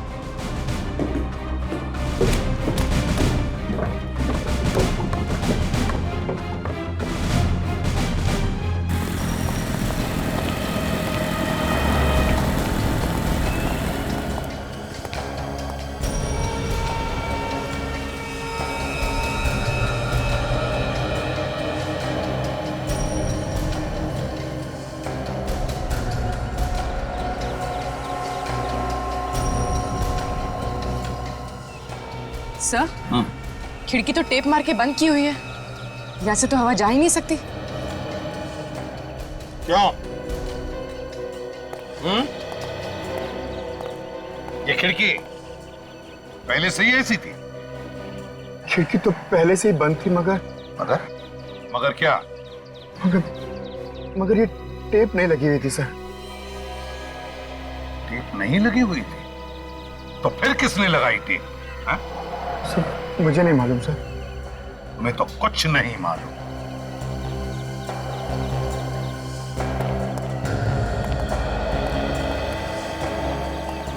मेरा शक सही निकला, महेंद्र की मौत दम घुटने की वजह से ही हुई है, और जिसने भी ये किया है सोच समझकर प्लानिंग के साथ किया है।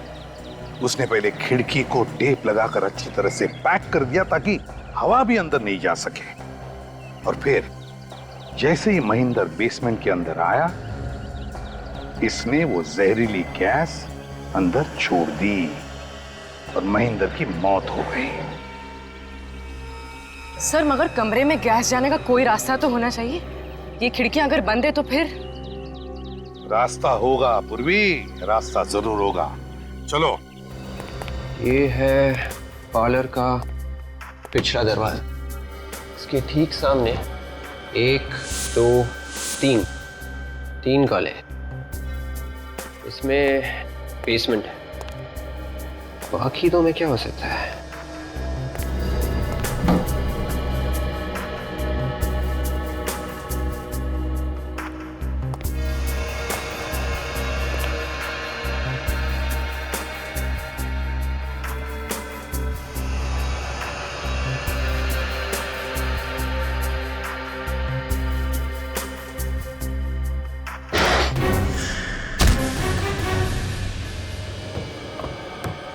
देखो जरा, नीचे देखो, फर्श पर अच्छी तरह से देखो, दीवारों में भी देखो। देखो कोई छेद मिलता है क्या जिसमें से वो खतरनाक गैस इस कमरे में छोड़ा गया?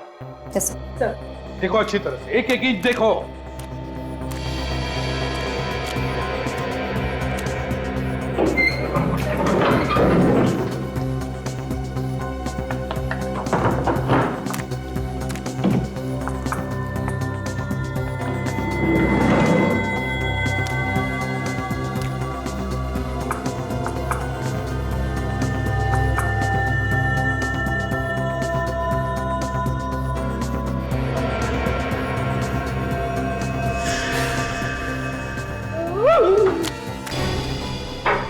क्या हुआ फ्रेडी?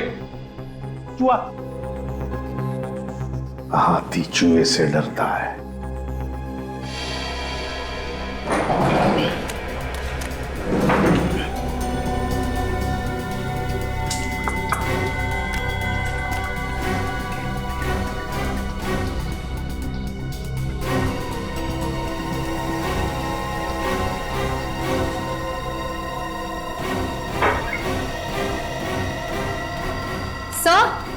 काजल, ये देखिए सर, यहाँ पर छेद है। देखा, मैं कह रहा था ना, छेद है। मगर सर, ऐसे छेद तो बिजली के तार वगैरह डालने के लिए किए जाते हैं ना दीवारों में। अगर ये छेद बिजली का वायर डालने के लिए बनाया गया है तो 2 या 3 इंच से ज्यादा गहरा नहीं होगा। देखो कितना गहरा है, देखो जल्दी।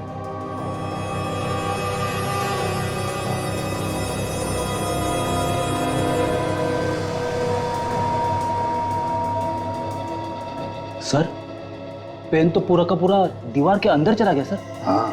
और छेद तिरछा है सर, ऊपर की तरफ है। तिरछा ऊपर की तरफ? चलो देखते हैं ये छेद दूसरी तरफ कहां बाहर निकलता है।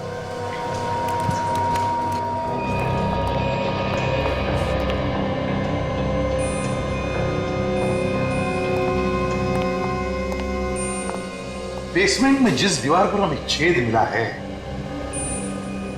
उस छेद का मुंह लगता है इस कमरे में होना चाहिए।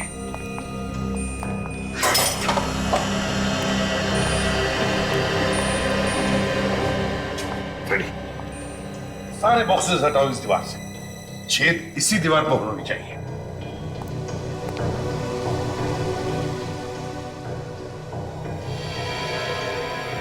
विवेक कहां चला गया है?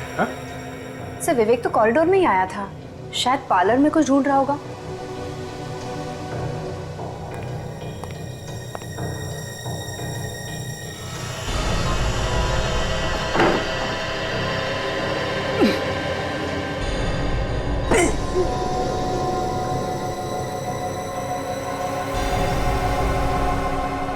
सर। हाँ फ्रेडी, ये देखिए सर, बिल्कुल वैसा ही छेद है जैसे नीचे बेसमेंट में था। हाँ फ्रेडी, ये उसी छेद का मुंह है और इसी छेद में से खूनी ने वो जहरीली गैस बेसमेंट के अंदर छोड़ी है। लेकिन वो यहां से कैसे भाग गया? कहां से भागा वो? कैसे?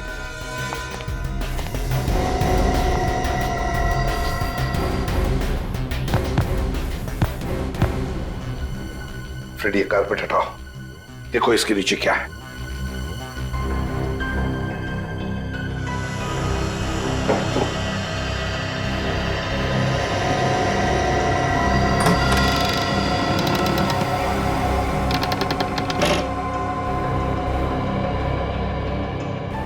माय गॉड, एक और तय खाना।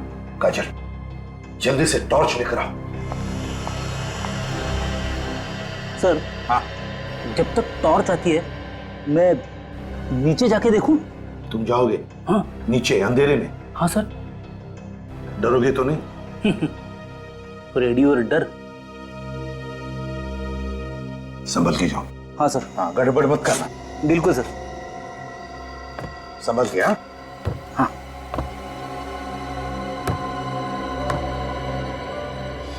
संभाल के। फ्रेडी क्या हुआ? क्या जाएगा? गड़बड़ करेगा। सर। हाँ।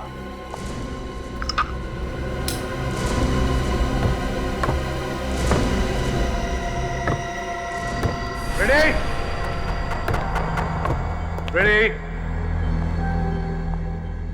फ्रेडी, है कहाँ ये? फ्रेडी कहाँ हो तुम? फ्रेडी,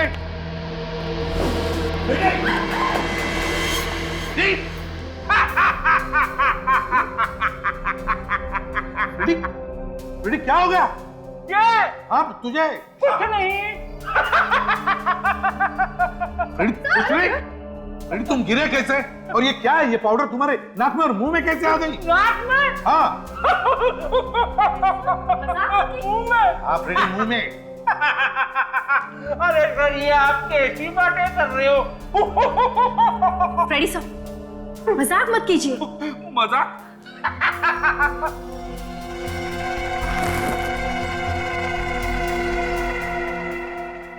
ये तो ड्रग्स है। फ्रेडी मजाक नहीं कर रहा है। ये ड्रग्स फ्रेडी के शरीर में गए। काजल जल्दी से हॉस्पिटल ले जाओ। फ्रेडी जाओ काजल के साथ हॉस्पिटल जाओ। संभाल के संभाल के। संभाल के।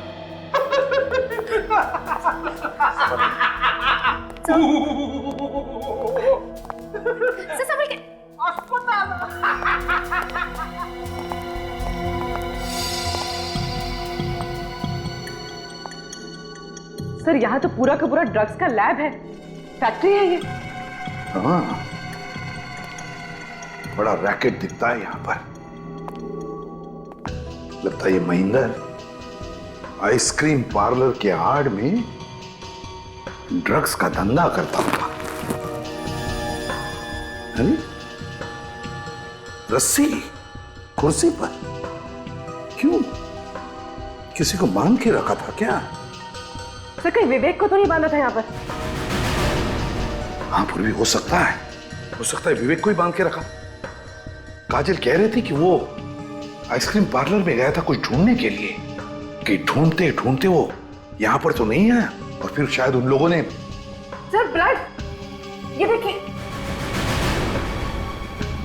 बिल्कुल ताजा खून है, कहीं ये विवेक का खून तो नहीं? काम करो, ब्लड को उठाओ और फोरेंसिक लैब भेज दो। तब तक मैं इस आइसक्रीम पार्लर के वर्कर से मिलता हूं। सर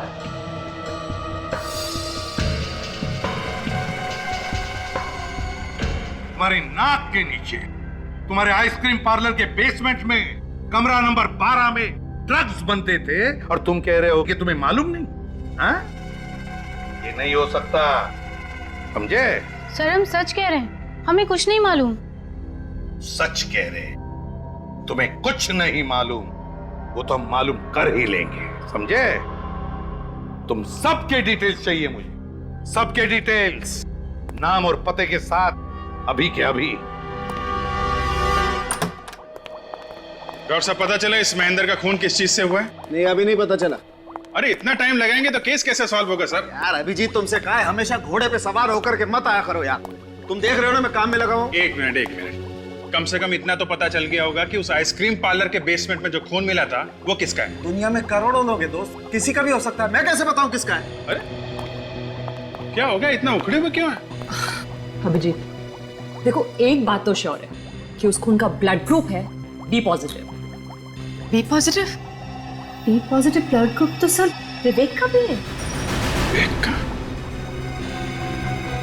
जिसका डर था वही हुआ, मतलब विवेक था वहां पे, फिर गया कहां? कहीं ये ड्रग्स वाला रैकेट उसी ने तो गायब नहीं कर दिया उसे? तुझे मुंह मांगा इनाम दूंगा, सर पे कफन बांध के घुस जा ड्रग्स बेचने वाले गैंग में। बच गया तो जिंदगी भर बैठ के खाएगा, मर गया तो तेरे बच्चे तुझे दुआएं देंगे, सारा पैसा तेरे बच्चों को दे दूंगा। बस एक बार ये पता लगा ले कि विवेक कहां है, ड्रग डीलर्स के चुंगल में है या नहीं। ओके, मैं तेरे फोन का इंतजार करूंगा, समझा? सर विवेक का कहीं कोई पता नहीं लग रहा, वो हॉस्पिटल में भी नहीं है, और यहां तक के सर, यहां तक के क्या? कुछ भी नहीं सर। कुछ नहीं क्या? हाँ? सिर्फ मुझे लगा कि कहीं किसी ने उसे मार ना दिया हो, इसलिए मैंने मुर्दा घर से भी पता किया, तो वहां पे भी नहीं है। अचानक गायब कहाँ हो गया? हम लोग भी तो थे वहां पे। ये गया तो गया कहाँ? सर महेंद्र के मोबाइल की कॉल डिटेल्स और उसके आइसक्रीम पार्लर के फोन की कॉल डिटेल्स। ओ, कल रात 11 बजे लैंडलाइन पे किसने कॉल किया था? पूरे 1.5 मिनट तक बात हुई है। तो इसका मतलब है कि आइसक्रीम पार्लर बंद होने के 1 घंटे बाद किसी ने महेंद्र को फोन किया था। और ये काम कोई ऐसा आदमी कर सकता है जिसे मालूम होगा कि महेंद्र अभी भी वहीं पे है, आइसक्रीम पार्लर में। सर ऐसा भी तो हो सकता है कि जिसने फोन किया हो उसी ने महेंद्र को बेसमेंट में जाने के लिए कहा। हो सकता है पूर्वी, मगर उसका दम कैसे घुटा बेसमेंट में? सर यही मैं भी सोच रहा था कि अगर बेसमेंट में उसका दम घुट रहा था तो फिर वो वहां पे रुका क्यों, वहां से बाहर क्यों नहीं भागा? हाँ सचिन, ये बात समझ में नहीं आ रही है। ये बेसमेंट का कुछ चक्कर है। विवेक भी बेसमेंट से गायब हुआ था। ये काम करो, बेसमेंट की एक बार फिर से तलाशी लो, शायद हमसे कोई चीज छूट गई हो। और इस नंबर के बारे में पता करो ये नंबर कहाँ का है।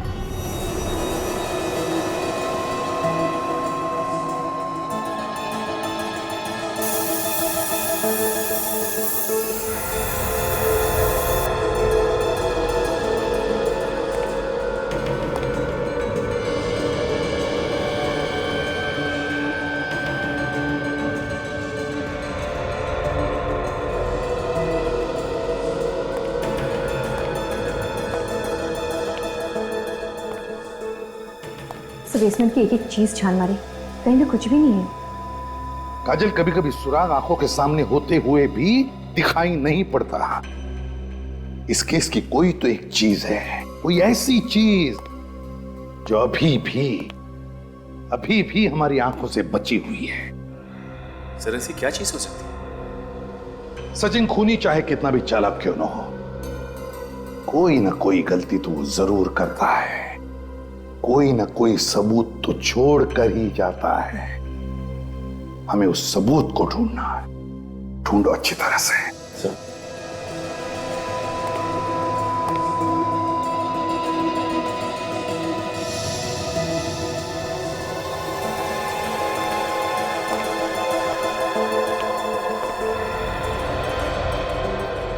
बेसिन में पानी अभी भी वैसा ही है। सचिन, सचिन, बेसिन के नीचे का पाइप खोल कर देखो कुछ अटका है क्या? हाँ।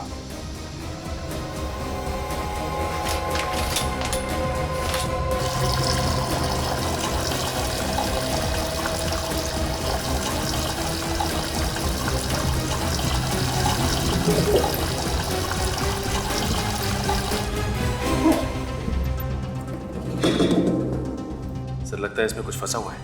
देखो, निकालो।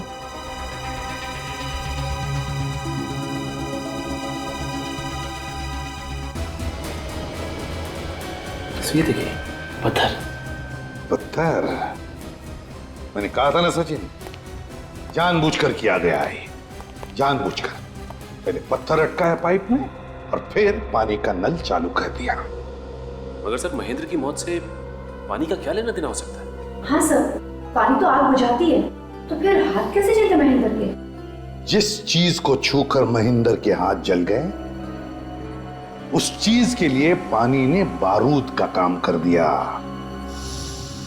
है क्या ये चीज? सर के लगता है इस आदमी ने अपने दोनों हाथों में किसी जलती हुई चीज को पकड़ लिया है, जिसकी वजह से इसके ये हाथ इतनी बुरी तरह से जल गए हैं। हाँ बॉस, हाथ बहुत बुरी तरह से जल गए हैं। मगर जिस चीज से इसके हाथ जले हैं वो चीज तो वहां थी ही नहीं। अगर वो चीज जलकर राख हो गई होती तो भी वहां दिखनी तो चाहिए थी ना। ये आदमी उस चीज को खा गया। मजाक कर रहे हो सारुण के? खा गया मतलब? खा गया मतलब वो चीज अभी भी इसके अंदर है। मतलब इसके पेट में है? पेट में नहीं है तो फिर? इसके फेफड़ों में है, और उसी की वजह से इस आदमी की मौत हुई है। मतलब वो जलती हुई चीज हवा बन गई और हवा बन के इसके लंग्स में चली गई। जी हाँ। क्या जी हाँ? अरे बॉस, ये आदमी जलती हुई आग से नहीं मरा है। तो फिर? ये जलती हुई बर्फ से मरा है। जलती हुई बर्फ? बर्फ में आग लग सकती है? बर्फ में तो आग नहीं लग सकती है, लेकिन बर्फ आग लगा सकती है। मतलब फ्रॉस्टबाइट? लड़की होशियार है। और बर्फ आग कैसे लगा सकती है ये इसके दोनों हाथ देख करके पता लगता है। बॉस, इसने अपने दोनों हाथों से काफी देर तक ड्राई आइस को पकड़ा, काफी देर तक। लेकिन इतनी देर तक क्यों पकड़ के रखा था बर्फ इसने? बॉस, ये आदमी पहले बेहोश था। हाँ, इसके सिर पर चोट तो है।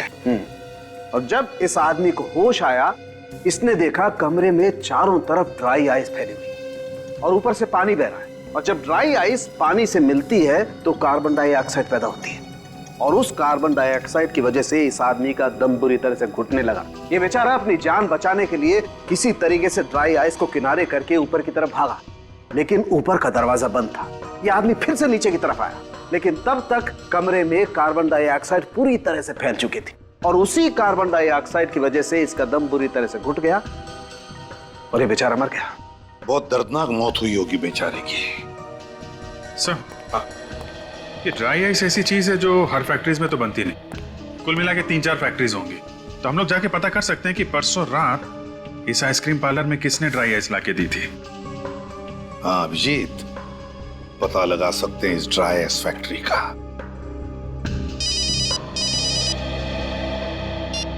हाँ सचिन, कहां से? मालाड के पीसीओ से। सर न जाने सुबह से दिमाग में बुरे बुरे ख्याल आ रहे हैं। क्यों, क्या हो गया? मारा गर्लफ्रेंड ने या फोन पे कुछ कह दिया? ऐसी कोई बात नहीं है सर। सर क्या बताऊं गर्लफ्रेंड को, छोड़िए ना सर। लेकिन दिल तो बेशरम है ना सर, बार बार टूटता है लेकिन मानता ही नहीं। दिल तो दिल है ना सर। उसे ऐसे रहने दो सचिन, टूटा फूटा रहेगा तो जिंदगी में कुछ ना कुछ होता रहेगा। एक बार पत्थर दिल हो गया ना तो लाइफ का मजा चला जाएगा। ये बात तो ऐसा है। ये बुरे ख्याल आए क्यों मगर? यही सर कि विवेक के बारे में कोई नहीं सोच रहा है। सोच सोच के मेरा भी दिमाग खराब हो गया। फिर गया तो गया कहाँ?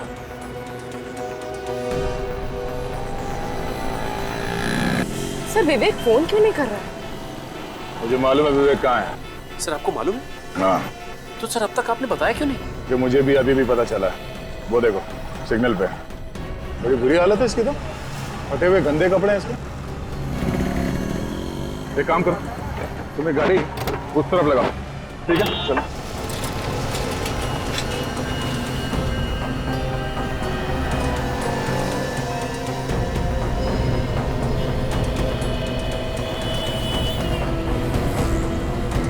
विवेक, विवेक, क्या हो गया? हाँ? विवेक,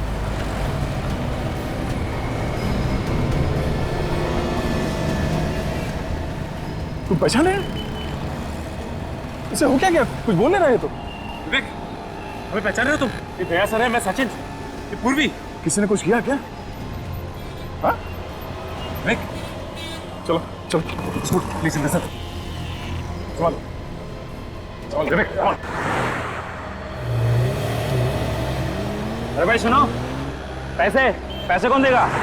अरे हीरा भाई, खाते में लिख रहे ना, शाम को हिसाब करता हूँ। बाप का पीसीओ है क्या? पिछले 3 महीने से यही डायलॉग सुनता आ रहा हूँ। ये गलत बात है हीरा भाई, वहाँ पे मत जाओ। तुम्हारे पैसे लेके भाग रहा हूँ क्या? मार के भाग नहीं रहा है, मगर दे भी तो नहीं रहा है। चल अभी कभी सारा पैसा निकाल। मैं अभी भी समझा रहा हूँ हीरा भाई, हद से आगे मत बढ़। ऐसा है? एक तो क्यों झगड़ा कर रहे हो तुम लोग? अरे साहब, पिछले 3 महीने से ये फोन करके जा रहा है और पैसे भी नहीं दे रहा। क्यों नहीं दे रहा तू? बोल। उसको दे। देखा साहब, पैसे रहते हुए भी पैसा नहीं दे रहा था। आइंदा ऐसी हरकत मत करना। चलो यहाँ से निकलो, आप लोग भी हटो। चले, तुम्हारे पैसे तुम्हें मिल गए ना? हाँ साहब। अब तो खुश हो? हाँ साहब, बहुत बहुत धन्यवाद। देखो मैं सीआईडी से हूँ। सीआईडी? जी हाँ। ये पीसीओ पे परसों रात को 11 बजे कोई फोन करने आया था क्या? परसों रात को 11 बजे? सोच के बताओ, शायद कुछ याद आ जाए। हाँ सर, मैं जब दुकान बंद करने के लिए बाहर निकला था तो एक कार वाला आया था फोन करने के लिए। फिर सर मैंने तो मना कर दिया था, लेकिन वो कहने लगा बहुत जरूरी फोन करना है, खुशामद करने लगा सर। तो फिर मैंने कह दिया चलो भाई ठीक है कर लो। वो अकेला था या उसके साथ भी कोई था? नहीं सर, उसके साथ एक और आदमी था, मगर वो कार में ही बैठा था। तुमने कुछ सुना कि क्या बातें की फोन पर उसने? सर बातें तो मैंने नहीं सुनी, मैं घर जाने की तैयारी कर रहा था, सोच रहा था कि जल्दी से इसका फोन खत्म हो और मैं घर जाऊं। कैसी कार थी कुछ पता है तुम्हें? मतलब मेरा मतलब है नंबर, गाड़ी का नंबर? सर नंबर तो याद नहीं है, लेकिन सर बड़ी गाड़ी थी, सफेद रंग की। ये जो आदमी पीसीओ पे फोन करने आया था, उसे आसपास कभी देखा है तुमने? सर पहले तो कभी नहीं देखा, 30-35 साल का था, और हाँ सर वो लंगड़ा कर चल रहा था।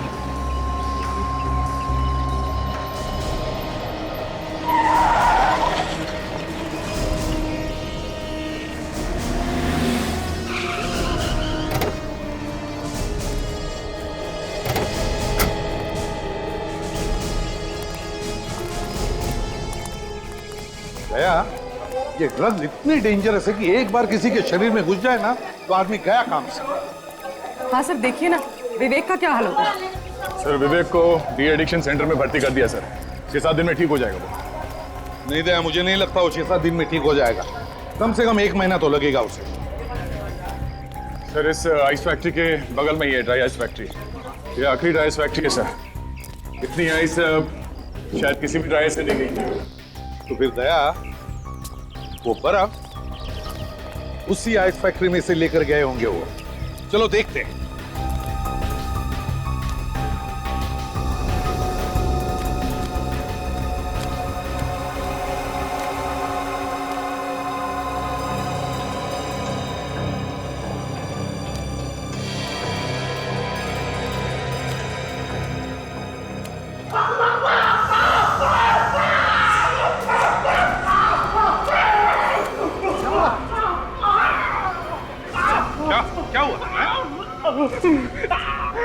पाँच साल से तुम यहाँ पे काम कर रहे हो, फिर भी इतनी बड़ी लापरवाही।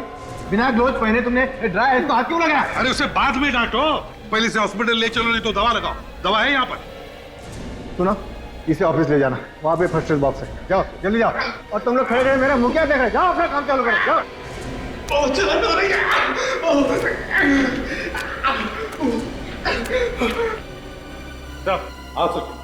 सर जिस पीसीओ से महेंद्र को फोन किया गया था, उस पीसीओ वाले का कहना है कि वहां पे 2 लोग आए थे फोन करने के लिए। एक आदमी गाड़ी में बैठा था और जिसने फोन किया वो आदमी सर लंगड़ा रहा था। वो लंगड़ा के चल रहा था? आप जरा बताइए, परसों रात को यहां से 15 बर्फ की सीलियां आपने किसे बेची थी? परसों रात को? हाँ, किसे बेची थी जल्दी बताइए। सर देखकर बताना पड़ेगा, बहुत इमरजेंसी ऑर्डर था सर, और अभी के अभी चाहे ऐसे बोल रहा था। चलिए बताइए जल्दी।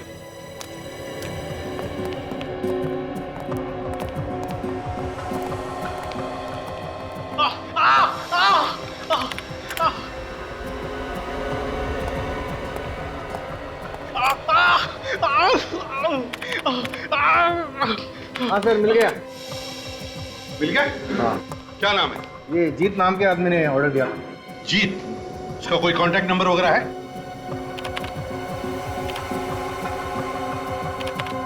हाँ 1805976298।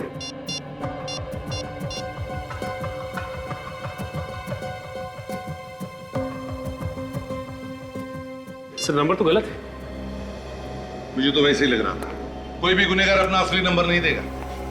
वैसे एक बात बताओ, ये बर्फ की सीलियां कौन लेकर गया था? नंदू ले गया था सर, हमारा टेम्पो ड्राइवर। कहाँ ये ड्राइवर? शायद टेम्पो में सो गया होगा। चलो दिखाओ।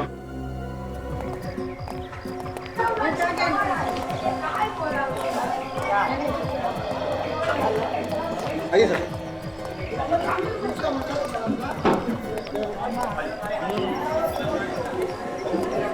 चलिए सर।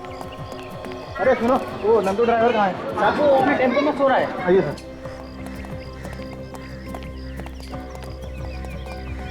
जब देखो तो सोएला रहता है, पता नहीं क्या होगा इसका। हाँ? कौन है? क्या हुआ साहब? क्या हुआ? बाहर निकल, फिर बता रहा हूँ क्या हुआ। आजा।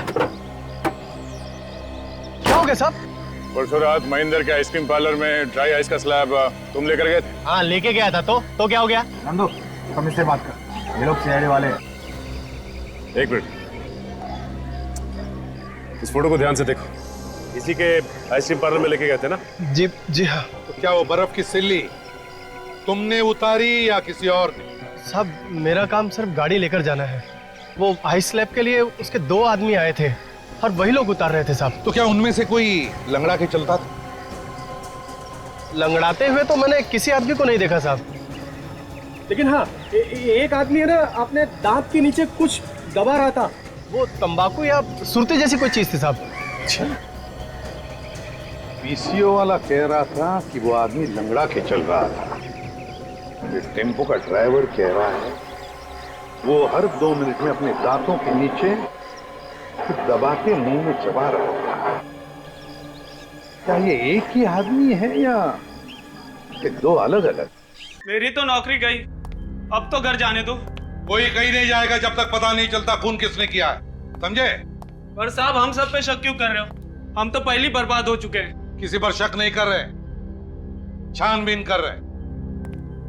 सब लोग अपने अपने हाथ आगे करो। क्यों? हाथ आगे करो। आप हमारी हथेली देख के क्या करेंगे? खून हमने थोड़े ही किया है। चुपचाप अपने हाथ आगे करो। चलिए हाथ दिखाइए। आजा।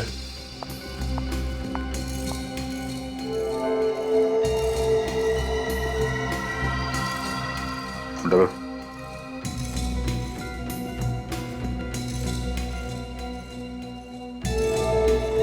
जाओ इस तरफ खड़े हो जाओ।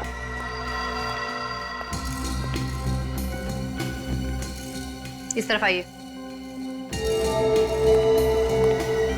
तुम भी आ जाओ।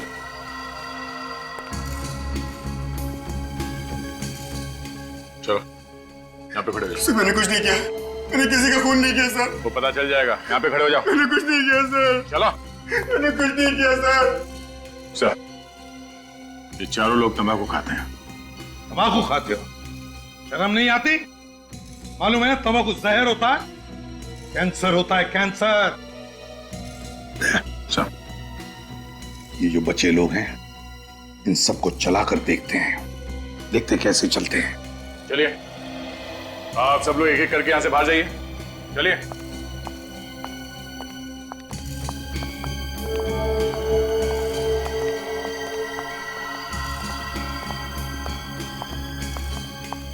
सबके पैर तो ठीक है सर, लंगड़ा के कोई चल नहीं रहा।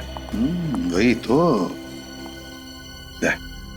काम करो, ये जो 4 तंबाकू वाले हैं ना इन सब के पैर चेक करो। सर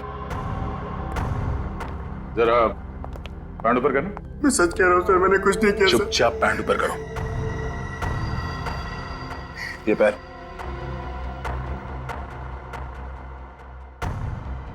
पैंट ऊपर करो।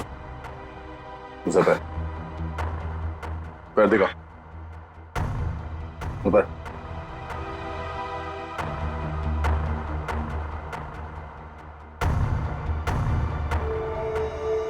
दूसरा पैर।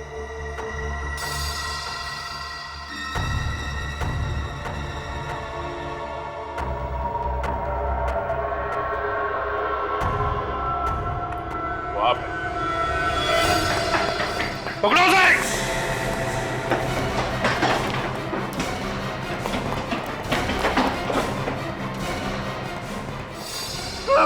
मैं शरीफ आदमी हूँ सर, मैंने कुछ नहीं किया सर। तो फिर भागे क्यों? तो मैं फोन क्यों किया तुमने? ये क्या बदतमीजी है? आप किसी को भी पकड़ के कहेंगे खून तूने किया है। सवाल मैंने इससे किया, मुंह तू खोल रहा है। अरे जाओ, बहुत देखें तुम्हारे जैसे सीआईडी वाले। बहुत देखें? हाँ ये भी देख ले।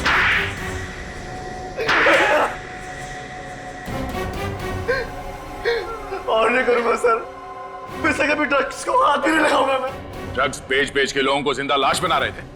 हाँ जिंदा लाशें। सर मैं कह रहा हूँ ना सर, कान पकड़ता हूँ, आज के बाद ऐसा गलत काम कभी नहीं करूंगा मैं। और तुम?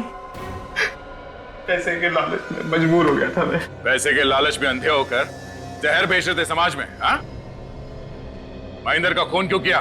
सर ये ड्रग्स का धंधा उस आइसक्रीम पार्लर से ही चलाते थे और एक दिन अचानक महेंद्र को उसका पता चल गया। फिर महेंद्र हमको धमकी देने लगा कि वो हमें पकड़वा देगा।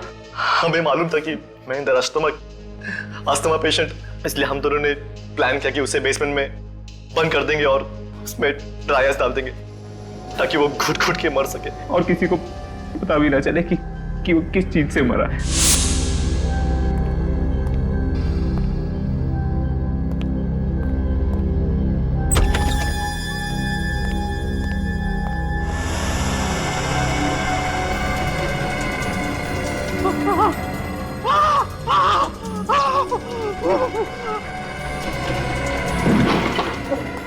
दरवाजा खोलो।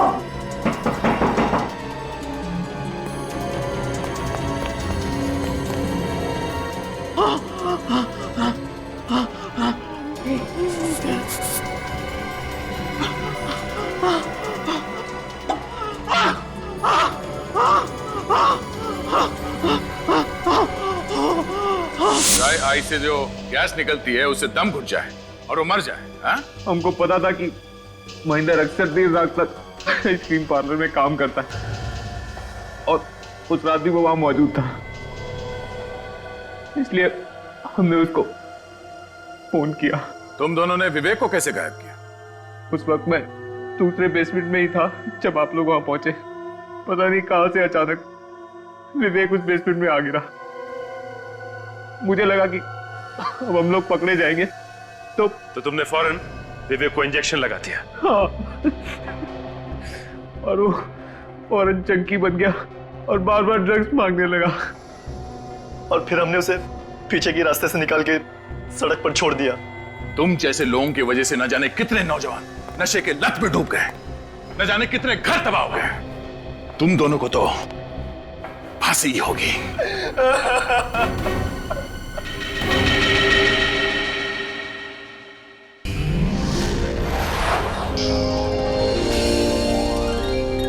CID के और भी मजेदार और सस्पेंस से जुड़े एपिसोड्स को देखने के लिए हमारे चैनल को सब्सक्राइब करें और बेल आइकॉन दबाना ना भूलें।